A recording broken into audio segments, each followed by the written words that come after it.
Hoy en Entrevistas con Alma tenemos el placer de presentarles, yo diría que quizás el último de los teólogos de la liberación, o el penúltimo, uno de los grandes profetas de la Iglesia latinoamericana y española.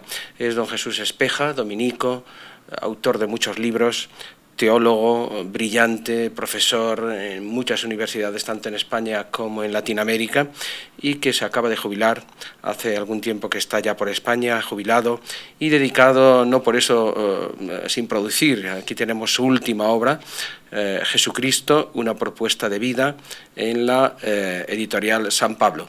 Un libro sobre el Jesús histórico y sobre el Jesús divino, que ahora desentrañaremos junto a alguna otra cuestión de actualidad. Don Jesús, es un placer, bienvenido. Bien, gracias, bien hallados. Vamos con el libro primero. ¿Por qué un libro sobre Jesucristo? Hay muchos libros sobre Jesucristo. Bueno, pues yo creo que fui motivado por dos capítulos. En primer lugar, yo me doy cuenta que estamos en una sociedad no solamente laica y plural, sino postcristiana, lo cual quiere decir que ahora cada vez es más creciente no solamente la indiferencia religiosa, sino las personas que van entrando en la Ilustración, van creciendo en un sentido crítico y han percibido el cristianismo a través de una iglesia que para ellos es, de alguna forma, el signo del oscurantismo del pasado que nada puede aportar. Incluso han percibido la iglesia como signo de muerte y de represión. ¿Esa imagen es real? Esa imagen es real en muchísima gente. Yo estoy convencido que mucha gente que ahora se confiesan agnósticos, en el fondo está luchando contra un cristianismo que ellos se han forjado a través de una percepción de la iglesia. Pero que no corresponde a la realidad total de la Iglesia. Claro, y entonces aquí viene para mí el interrogante. Cuando leo, por ejemplo, pues el libro de Victoria Camps y de Adela, dos profesoras que se confiesan agnósticas, y veo que están luchando contra un Dios y contra una religión en los cuales yo no creo. Entonces, claro, es necesario recurrir a Jesucristo no tanto para demostrar nada, sino que su oferta, de alguna forma, puede abrir camino a este mundo que por una parte ha recuperado la libertad, la economía, creo que hay que seguir adelante, y por otra parte se ve reprimido por la trascendencia. Jesús de Nazaret yo creo que les ofrece una trascendencia que lejos de aplastar, oprimir o aminorar esta autonomía, amplía el horizonte. Por lo cual este es el primer capítulo. Y el segundo capítulo para mí ha sido la Iglesia. A mí me tocó, tuve la suerte de estar trabajando con Monseñor Tarancón, en la transición, directamente en aquellos momentos tan fenomenales. Usted claro, es estrecho colaborador de Monseñor Iniesta, por ejemplo. Yo estuve también trabajando con ellos, sí, en la Comisión Episcopal, en aquellos documentos que sacábamos, Constructores de la Paz, etc. Entonces, claro, allí preveíamos un modelo de iglesia que no se identificara para nada con el poder, ni con el poder político ni el poder económico, que fuera realmente, pues, oferta de una forma de ser, un estilo de vida, ¿no? Que para mí es el estilo, nada más. Claro, el pasar de esa presencia pública de poder a una presencia evangélicamente significativa era muy difícil. Y por tanto, yo he visto que en los años de transición, los 30 o 40 años que llevamos, pues ha habido evidentemente una serie de crispaciones inútiles. Pero en un momento determinado casi se consigue. Es decir, en la época de Tarancón sí que había una mutua independencia, sana colaboración, pero cada uno en su sitio. Sí, Nunca se bajó a la calle como en estos momentos, por ejemplo. Eso en teoría, pero luego en la práctica se mezcla el ansia de poder y eso no cala fácilmente. Es muy fácil decir que hay que pasar de una presencia pública de poder a una presencia pública significativa evangélicamente. Pero eso significaría una conversión de la Iglesia. Y en vez de perder el tiempo en mantener posiciones y crispaciones en contra de, lo fundamental era hacer que creyera la gente con una fe madura. Yo creo que ahí estaba el énfasis y eso es muy difícil, claro. Volveremos sobre eso, pero el intento entonces del libro es de presentar a un Jesús que puede dar sentido al hombre actual. Y en la misma Iglesia hemos perdido el tiempo, mucho tiempo, en los últimos 20 años en la Iglesia española, en conflictos y tensiones intereclesiales inútiles. y hemos perdido de vista que la tensión auténtica es cómo servimos y ayudamos a este mundo que ya está animado por el Espíritu. Yo creo que, claro, a la hora de la verdad, la figura de Jesús es la que va a sacarnos a todos de esta lucha por el poder, de esta actitud defensiva, y reconocer la dimensión teologal del mundo, pues para ayudar que madure, que no se quede a medio camino. Imagino que en el libro hay mucho del Jesús liberador, ¿no? Usted es uno de los representantes de esa teología tan querida para unos y tan denostado por otros, tan etiquetada y tan maltratada, ¿no? Es muy importante esto, es decir, hemos hecho de Jesús de Nazaret un mediador cultural. Es decir, que Jesús de Nazaret parece que ofreció un sacrificio a Dios para aplacarlo. Es una imagen de Dios que hemos creado nosotros, eso es falso. En realidad, la palabra liberador, la palabra de promotor, la palabra de perfeccionador del humano, es una de las tradiciones que hay también en los evangelios. Y nos hemos quedado con la tradición sacrificial, pensando que Dios está allá arriba, nos lo hemos fabricado nosotros, eso es mentira, al cual tenemos que ofrecerle sacrificios, al cual le agrada que nosotros nos destruyamos, y olvidamos que el cambio es decisivo. Dios no está allá arriba, está dentro de cada uno de los seres humanos, dándoles fuerza y aliento para que sean ellos mismos. Pero no parece que por ahí vaya la institución, al menos en estos últimos años, o los que mandan en ella. Yo creo que cuando uno, por ejemplo, lee a fondo al Papa Benedicto XVI, a la verdad, él está profundamente preocupado, y creo que es claro, a ver si dejamos a ese Dios hipotético, pensado por nosotros, y descubrimos al Dios con nosotros. Yo en el libro soy más radical todavía, diciendo que de Dios no podemos hacer conceptos, ni categorías, que en cuanto le metamos en conceptos o categorías no es Dios, que a Dios solamente se le conoce por la experiencia, por el corazón, y consiguientemente que todo ser humano, de alguna forma, tiene el eco de ese Dios, aunque no hable de Dios, y a lo mejor no conviene hablar ni esa palabra siquiera. Y es precisamente ese cambio de pasar de un Dios intervencionista, milagrero, que está esperando nuestras oraciones y nuestros sacrificios, a pensar de que en Él existimos, nos movemos y actuamos, y lo único que se trata es de que Él emerja en nuestra vida. Eso es el misterio de Jesús de Nazaret. Como una experiencia vital, claro, pero entonces el Papa Ratzinger no es tan conservador como dicen. No. Es decir, yo estoy convencido que él, cuando uno lee el libro que tiene primero Introducción a la Teología, y lo que dice actualmente dentro de una mentalidad que lógicamente está preocupado para que la Iglesia mantenga su identidad, él realmente está apuntando muy bien. Cuando dice, por ejemplo, en Aparecida, que el Dios en el cual creemos cristianos no es un Dios pensado, imaginado, hipotético, que es alguien con nosotros, alguien que nos origina, realidad fundante. Hombre, está coincidiendo, por ejemplo, pues con la visión del filósofo Zubiri. ¿Los teólogos tienen miedo en la Iglesia actual, en la institución? Yo realmente no tengo ningún miedo. ¿Nunca ha tenido miedo? Nunca he tenido miedo. Yo he dicho lo que... ¿Nunca ha recibido advertencias, monitums? Directas no, yo he visto cosas, ¿no? Pero vamos, yo aparte que lo veo normal, ¿no? Que haya conflictos, pero en realidad... Cuando yo leo el dogma de Jesucristo, en el fondo lo que están diciendo, ahí todos los dogmas de cristológicos son estos. Ni Dios a costa del hombre, ni el hombre a costa de Dios. Ahora la verdad, si uno ve la vida de Jesús, Jesús de Nazaret, el mayor conflicto que tuvo fue con la religión. Todas sus palabras están de alguna forma relacionadas con la religión. Y le mataron los religiosos, piadosos, inhumanos, porque él tenía la experiencia de que Dios quiere la vida. Reaccionaba únicamente ante el sufrimiento de los seres humanos.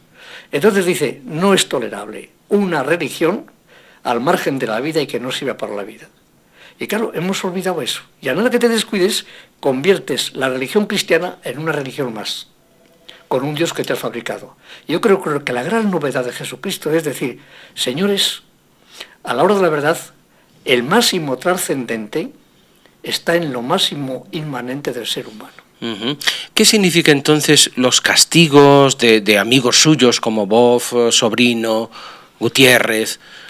Yo sinceramente pienso lo siguiente, por ejemplo, ya concretamente a Teología de Liberación. No se puede hablar de la teología de la liberación sin más. Hay muchas. Hay muchas teologías de la liberación. Yo conozco a Hugo Asman, conozco a Hincklhammer, conozco a...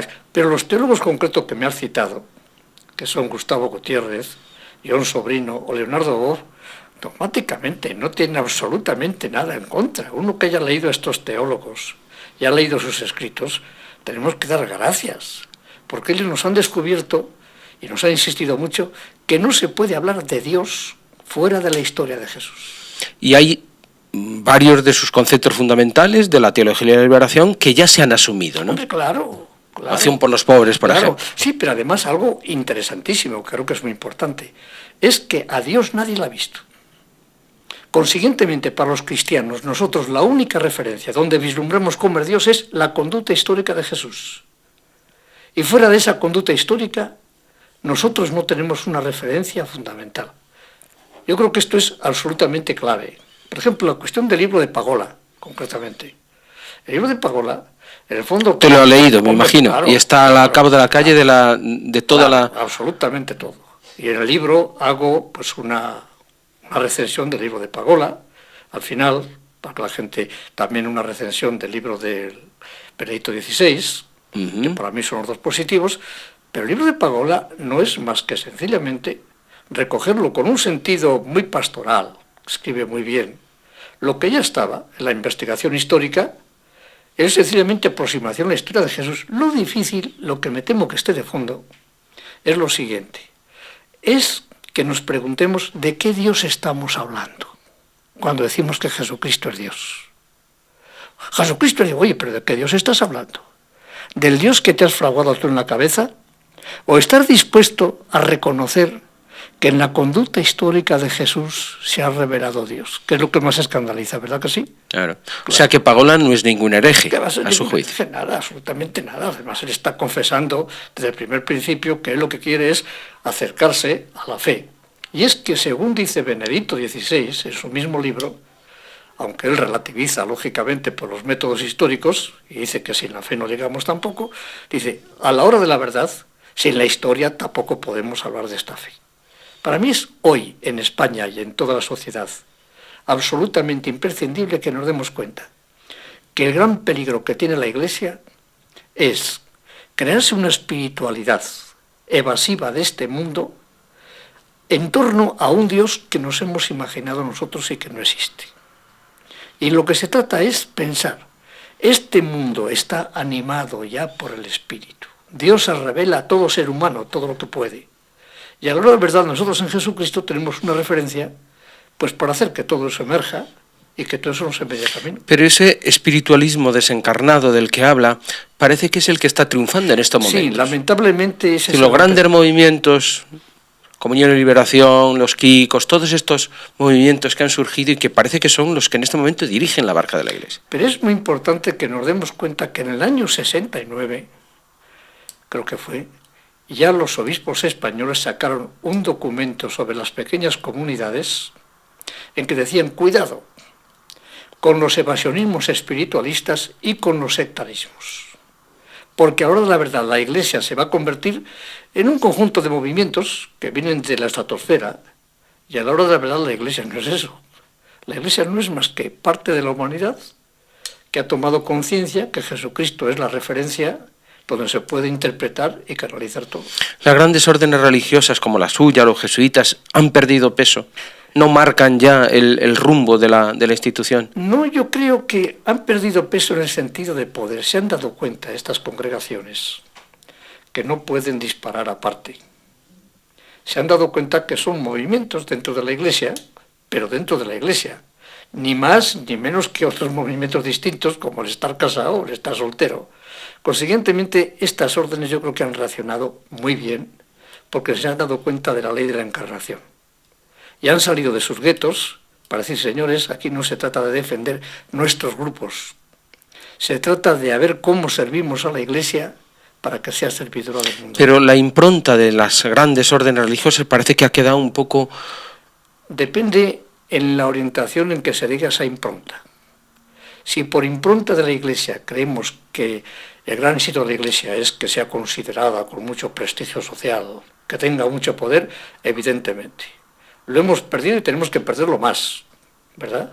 Si por impronta se entiende que se van abriendo caminos poco a poco, no separados del mundo, sino recibiendo lo nuevo que el espíritu va surgiendo en el mundo, creo que son más relevantes que antes. O sea, que a usted no le gusta la imagen esa de Rouco y los obispos en la calle protestando contra y alineándose con... A mí todo lo que sea crispación, todo lo que sea intervención directa en política de la Iglesia, creo que no.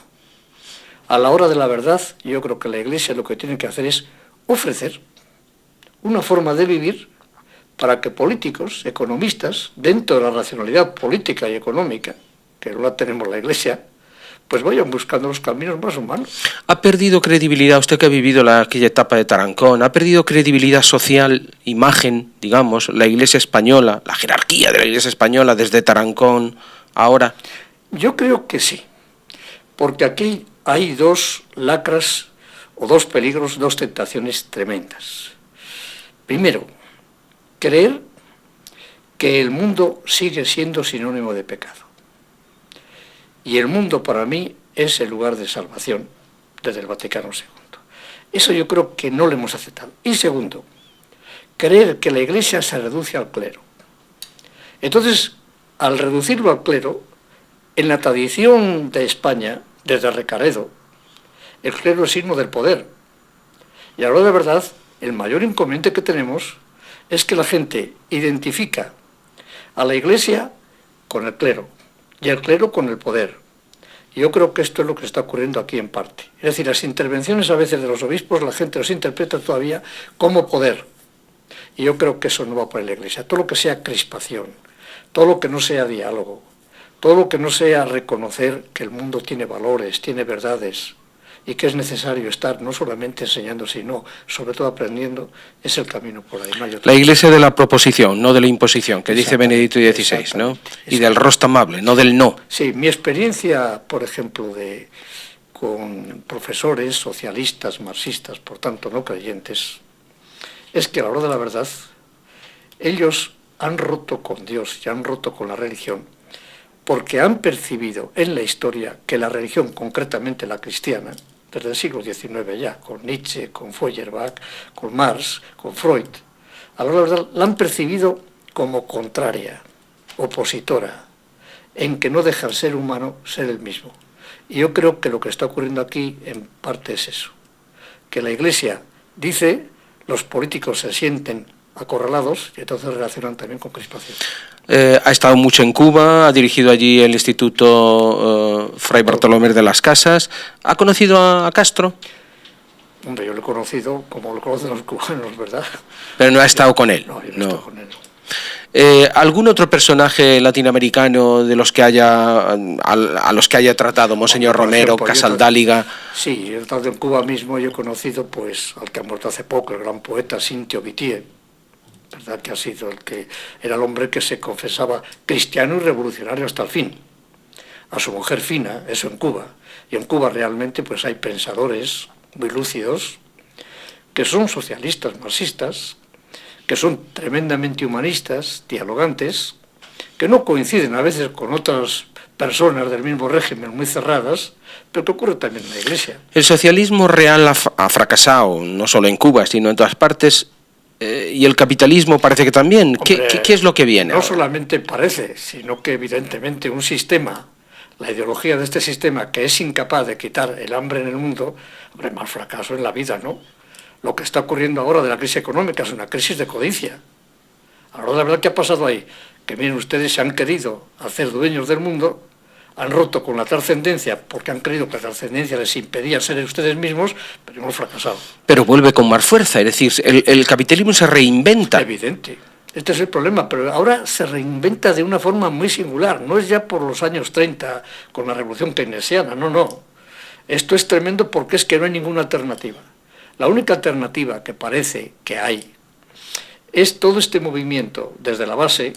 Por ejemplo, pues hablemos de los foros sociales internacionales, en que dicen, no, todavía no está eso canalizado políticamente, pero ciertamente hay una convergencia, y la convergencia es esta: no estamos dispuestos a que el sistema se nos imponga de tal modo que posterga a las personas.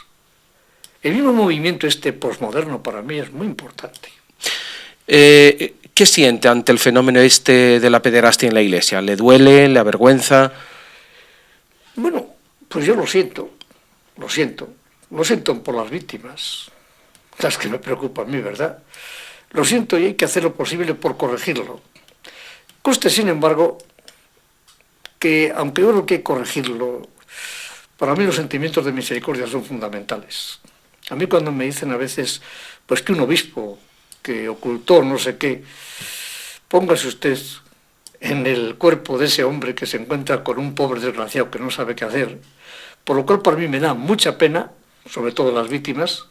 A mí me parece muy bien que todos estos casos, como todos los demás, pasen a lo civil, me parece lógico, lo lamento, pero bueno, me parece muy bien, incluso me parece muy bien que haya salido, porque yo creo que el misterio de la Iglesia es mucho más que todo eso. O sea, que puede salir la institución purificada de esta crisis. Sí, yo estoy convencido. Es decir, para mí, el misterio de la Iglesia, que es un signo de comunión universal, que se está dando en todos los rincones del mundo, lo raro es que se esté dando esa significatividad a través de un organismo tan endeble, personal, estructuralmente. ¿Ve posible el acceso de la mujer al sacerdocio a corto plazo? Pues no lo veo a corto plazo. No veo ninguna dificultad de tipo dogmático, vamos, absolutamente no acabo de verlo. Hay una disciplina de la Iglesia y yo de momento no veo que pueda cambiar eso. ¿Los curas casados todavía menos? Pues todavía menos, no sé. A mí me parece que en principio dogmáticamente yo no veo ningún inconveniente, absolutamente tanto los curas casados, e incluso yo creo que sería muy bueno para mí. Yo soy religioso.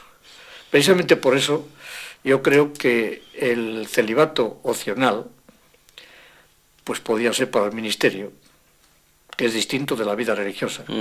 A no ser que sigamos pensando que es mejor ser célibe que ser casado. Entonces, claro, si seguimos también con una visión negativa de la sexualidad, pues estamos al cabo de la calle. Es un placer dialogar con usted. Vamos concluyendo. El Papa Ratzinger, que se pensaba que iba a ser un Papa de transición y resulta que no es tan de transición. Yo creo que el Papa se ha encontrado con un problema muy serio. Él es un hombre profundamente cristiano, con una experiencia singular, extraordinaria. En su libro Jesucristo, pues en el fondo lo que hace es expresar su fe, sencillamente, ¿verdad?, desde su punto de vista teológico, pero su fe es un pastor que explica su fe al pueblo. ¿Es un hombre sabio? Sí, se puede catalogar así. Claro, pero todo sabio está contextualizado. Lógicamente, él está dentro de un contexto y dentro de una teología.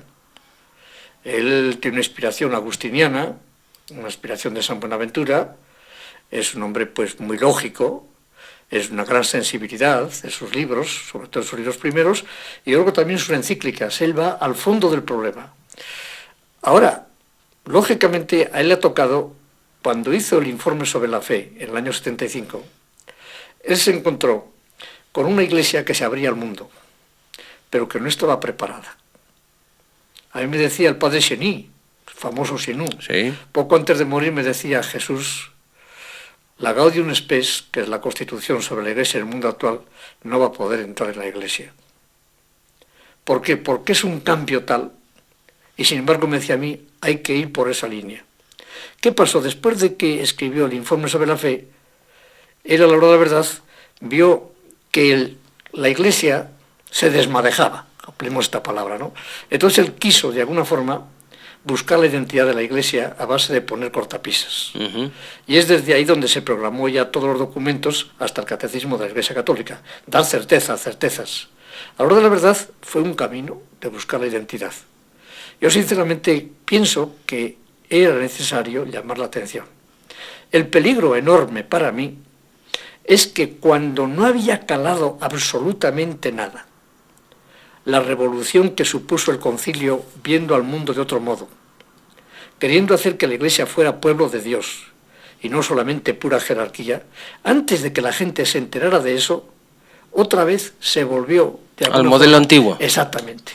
Entonces, claro, a la hora de la verdad, lo que tenemos que hacer y lo que yo voy a hacer hasta que me muera ya, lo poco que me quede, es Ser memoria de que fuera de este mundo no hay salvación.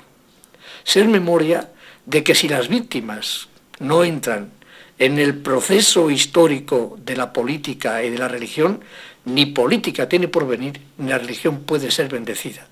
En el fondo, esto es lo que intento con este libro, a la hora de la verdad. Jesucristo que sea el lugar para corregir a la Iglesia. ¿Ve un papa sucesor del Papa Ratzinger, un papa latinoamericano, un papa del tercer mundo, un Obama en la Iglesia? No veo nada. No veo nada porque a la hora de la verdad uno se da cuenta de que la crisis que tenemos en la Iglesia no es de normas, sobran, ni de preceptos, sobran. Es de maduración en la fe.